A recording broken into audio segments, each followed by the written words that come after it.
اعوذ باللہ من الشیطان الرجیم، بسم اللہ الرحمن الرحیم۔ السلام علیکم ورحمۃ اللہ وبرکاتہ۔ میں ہوں حنیف خان اور آپ دیکھ رہے ہیں میرا channel AH5 education and truth. Video کو شروع کرنے سے پہلے چینل کو سبسکرائب بھی کر لیں اور بیل نوٹیفیکیشن بھی آن کر دیں تاکہ ہر آنے والی نئی ویڈیو آپ تک پہنچ سکے۔ تو چلیں ویڈیو شروع کرتے ہیں۔ داؤد علیہ السلام کا سلسلہ نسب یہودا بن یعقوب سے جا ملتا ہے۔ آپ چھوٹے قد کے تھے، آنکھیں نیلی، بال ہلکے اور دل کے صاف شفاف تھے۔ آپ بنی اسرائیل پر حکومت کرنے لگے۔ اللہ تعالیٰ نے ان کی حکومت کو مضبوط کر دیا اور یوں بنی اسرائیل ایک بار پھر یکجا ہو گئے۔ اللہ تعالیٰ نے آپ پر بہت سے معجزات ظاہر فرمائے۔ آپ پر ایک کتاب بھی نازل ہوئی جسے زبور کے نام سے جانا جاتا ہے۔ اللہ تعالیٰ سورۃ النساء آیت 163 میں فرماتے ہیں، ہم نے داؤد کو زبور عطا فرمائی۔ آپ تمام انسانوں سے زیادہ خوبصورت آواز والے تھے۔ صحیح بخاری کی ایک حدیث میں ہے کہ ایک مرتبہ رسول اللہ صلی اللہ علیہ وسلم نے ابو موسیٰ اشعری رضی اللہ عنہ کو قرآن مجید کی تلاوت کرتے سنا۔ ان کی آواز بہت خوبصورت تھی۔ آپ ان کی قرات توجہ سے سننے لگے، پھر آپ نے فرمایا، اے ابو موسیٰ، تجھے داؤد علیہ السلام جیسی بہترین آواز عطا کی گئی ہے۔ اللہ تعالیٰ نے آپ کی آواز کو بھی ایک معجزہ بنا دیا، اور وہ ایسے کہ جب داؤد علیہ السلام زبور کی تلاوت کرتے تو پہاڑ اس کو سن کر آپ کے ساتھ تسبیح شروع کر دیتے، اور جب پرندے یہ آواز سنتے تو ان کے پاس آ کر اپنی گردنیں جھکا کر بیٹھ جاتے اور تسبیح میں ان کے ساتھ شامل ہو جاتے، اپنی جگہ سے حرکت بھی نہ کرتے۔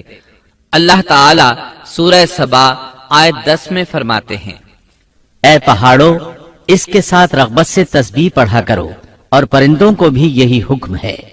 خود داؤد علیہ السلام کے بارے میں اللہ تعالیٰ کا فرمان ہے، اور ہمارے بندے داؤد کو یاد کریں جو بڑی قوت والا تھا، یقیناً وہ بہت رجوع کرنے والا تھا۔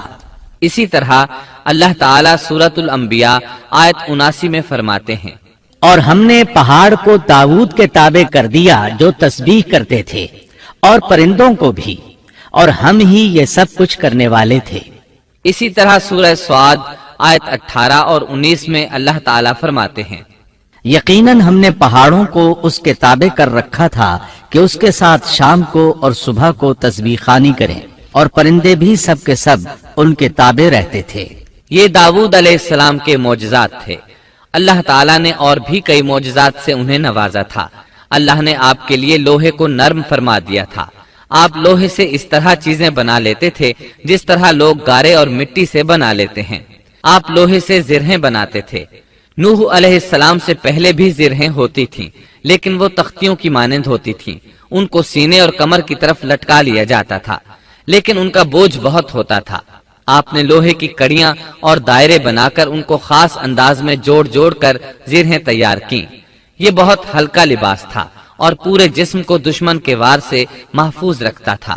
اللہ تعالیٰ سورہ سبا آیت 10 اور 11 میں فرماتے ہیں، اور ہم نے اس کے لیے لوہا نرم کر دیا کہ تو پوری پوری زرہیں بنا اور جوڑوں میں اندازہ رکھ، تم سب نیک کام کیا کرو، یقین مانو کہ میں تمہارے اعمال دیکھ رہا ہوں۔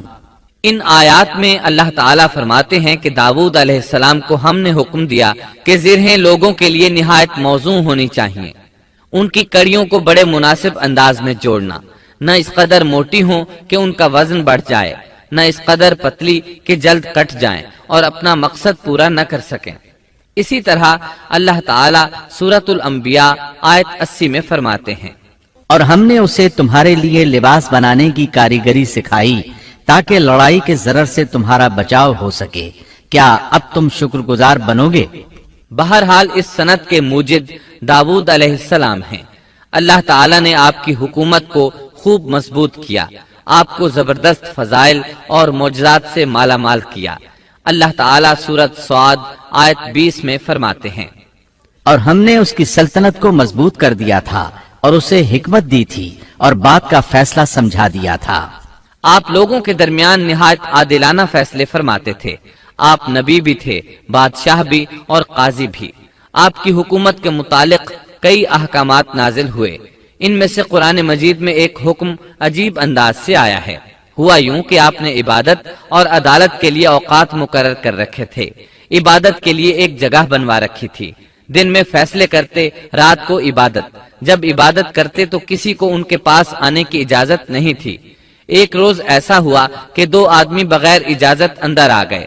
دروازہ بند تھا لیکن وہ دیوار پھاند کر اندر آ گئے۔ آپ ڈر گئے کہ کہیں حملہ آور نہ ہو۔ اللہ تعالیٰ سورۃ صاد آیت 21 اور 22 میں فرماتے ہیں، اور کیا تجھے جھگڑا کرنے والوں کی بھی خبر ملی جبکہ وہ دیوار پھاند کر محراب میں آ گئے؟ جب یہ داؤد کے پاس پہنچے تو وہ ان سے ڈر گئے۔ وہ کہنے لگے، خوف نہ کیجیے، ہم مقدمہ کے دو فریق ہیں، ہم میں سے ایک نے دوسرے پر زیادتی کی ہے، لہٰذا آپ ہمارے درمیان حق کے ساتھ فیصلہ کر دیجئے اور ناانصافی نہ کیجیے اور ہمیں سیدھی راہ بتا دیجئے۔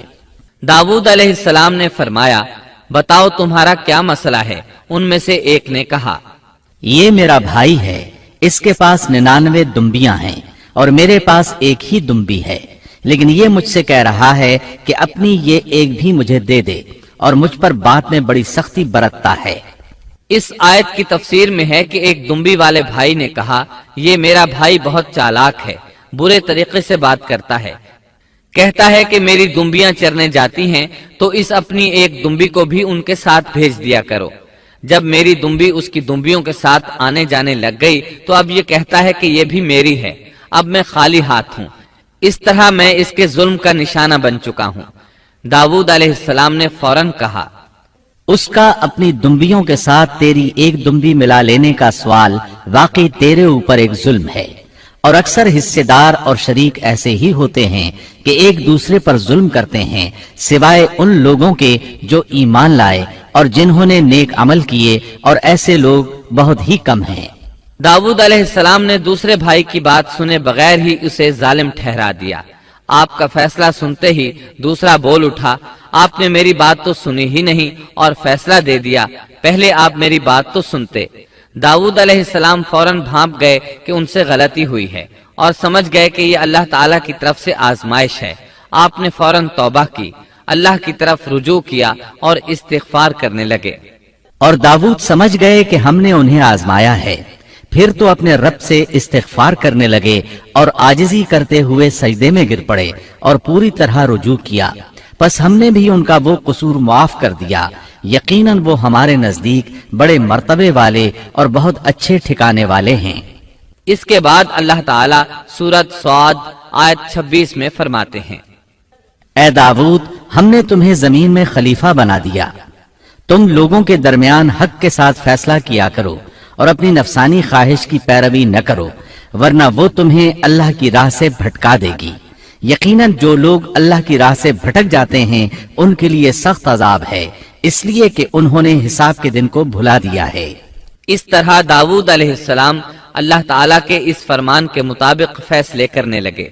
اللہ کے ہاں ان کا احترام اور اکرام اور بڑھ گیا۔